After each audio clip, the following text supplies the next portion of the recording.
बिहार चुनाव के बीच बीजेपी और चुनाव आयोग दोनों ही बुरी तरह घिर चुके हैं। जिस वोट चोरी को राहुल गांधी का फर्जी नरेटिव बताया जा रहा था, अब उसी पर एक ऐसा धमाका हुआ जिसने पूरे राजनीतिक गलियारों में हड़कंप मचा दिया है।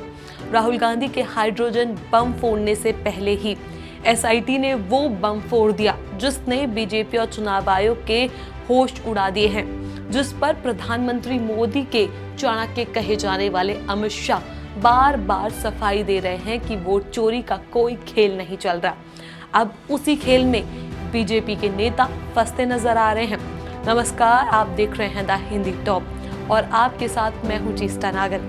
बिहार में जैसे जैसे चुनावी माहौल गर्म हो रहा है, वैसे वैसे सियासत की सच्चाइयां भी एक एक कर सामने आ रही है। चुनाव आयोग के स्पेशल इंटेंसिव रिवीजन यानी कि एसआईआर को बीजेपी और अमित शाह ने अब तक फुल प्रूफ सिस्टम बताया था, जिसके जरिए वो दावा कर रहे थे कि अब वोट चोरी की कोई संभावना नहीं रही।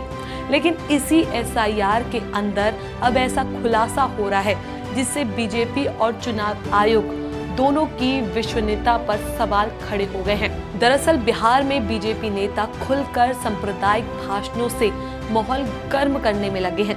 केंद्रीय मंत्री गिरिराज सिंह ने तो मंच से मुसलमानों को नमक हराम तक कह दिया।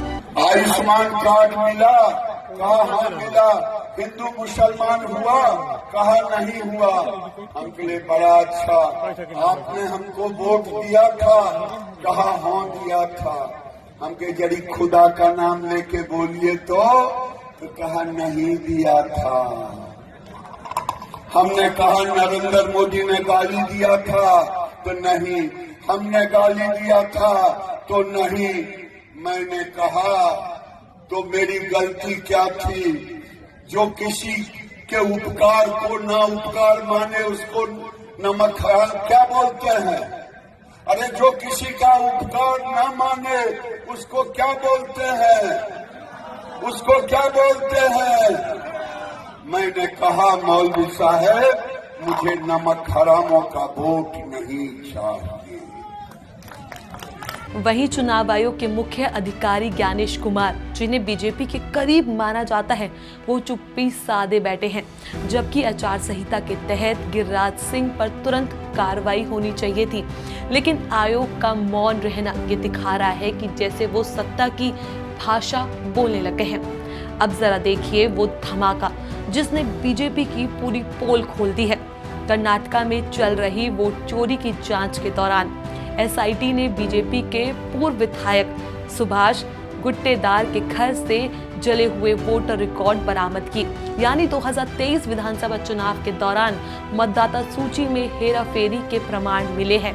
एसआईटी ने गुट्टेदार, उनके बेटे और एक सीए के ठिकाने पर छापेमारी की और जो दस्तावेज मिले उन्होंने बीजेपी के साफ सुथरी वोटर लिस्ट की पोल खोल दी है। याद कीजिए, जब राहुल गांधी ने देश भर में वोट चोरी की बात की थी तब बीजेपी नेताओं ने उनका मजाक उड़ाया था और अमित शाह ने बिहार में ये कहकर तालियां बटोरी थी कि राहुल गांधी का वोट चोरी वाला गेम फेल हो गया। लेकिन अब वही वोट चोरी कर्नाटक से लेकर बिहार तक बीजेपी की गोद में हाइड्रोजन बम फोड़ती नजर आ रही है। रिपोर्ट्स के मुताबिक जिन जले हुए वोटर्स रिकॉर्ड्स को एसआईटी ने कब्जे में किया है, ये सीधे उस विधानसभा क्षेत्र से जुड़े हैं जहां बीजेपी के प्रत्याशी चुनाव हार गए थे और कांग्रेस ने जीत दर्ज की थी। कांग्रेस का दावा है कि अगर ये हेरफेर वक्त रहते पकड़ी ना जाती तो बीजेपी सीट जीत जाती। यानी ये सिर्फ एक राज्य की बात नहीं बल्कि पूरे देश में एक पैटर्न बन चुका है। जहां जहां चुनाव आयोग का रिवीजन हुआ वहां बीजेपी ने इसका इस्तेमाल अपने फेवर में करने की कोशिश की। राहुल गांधी जिस हाइड्रोजन बम की बात बार बार करते रहे, उसके फूटने से पहले ही एसआईटी के हाथों में बीजेपी आ गई है। अब सवाल उठ रहा है कि ज्ञानेश कुमार जैसे अफसरों की भूमिका क्या है जिन्होंने इस एसआईआर को क्लीन चिट दी। क्या ये पूरा तंत्र बीजेपी के इशारों पर काम कर रहा था? क्या बिहार की वोटर लिस्ट में किए गए बदलावों के पीछे भी यही दिमाग था?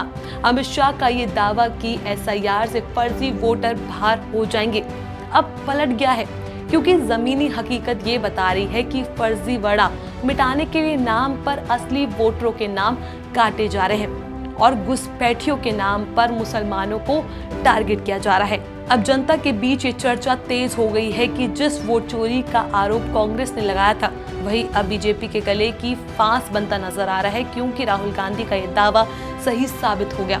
बीजेपी पूरे देश में लोकतंत्र की जड़ें हिला रही है, चुनावी मशीनरी का इस्तेमाल कर सत्ता बनाए रखने की रणनीति रच रही है। बीजेपी के दावों की हवा अब निकल चुकी है। बिहार से लेकर कर्नाटक तक बीजेपी और उसके सहयोगी संगठन ये साबित करने में नाकाम रहे कि उनके पास कोई साफ रिकॉर्ड है। उल्टा जो सबूत मिले हैं वो पार्टी के भ्रष्ट और गैर कानूनी कामों की पोल खोल रहे हैं। ज्ञानेश कुमार जो खुद को पारदर्शी अधिकारी कहते हैं, अब सवालों के घेरे में नजर आ रहे हैं। बिहार में एसआईआर प्रक्रिया की निगरानी करने वाले अफसरों ने भी माना कि कई जगहों पर राजनीतिक दबाव रहा। ये दबाव किसका था ये बताने की जरूरत नहीं, क्योंकि हर रिपोर्ट में एक ही दिशा की ओर उंगली उठ रही है, बीजेपी और उसके रणनीतिकारों की। बीजेपी के नेताओं का विकास और सुशासन वाला नैरेटिव अब धोखा और धांधली में बदल गया। जिस चुनावी सिस्टम को पारदर्शी कहा गया था अब वही शक के घेरे में है। राहुल गांधी का ये कहना अब सही लगता है कि जब संस्था सत्ता की गुलाम बन जाए तो लोकतंत्र की आत्मा मर जाती है। आज बिहार और कर्नाटक के इन खुलासों ने ये सवाल फिर खड़ा कर दिया, क्या हमारा वोट सुरक्षित है? क्या आयोग स्वतंत्र है? क्या भारत का लोकतंत्र अब भी निष्पक्ष बचा है, या सब कुछ सत्ता के हिसाब से तय हो रहा है?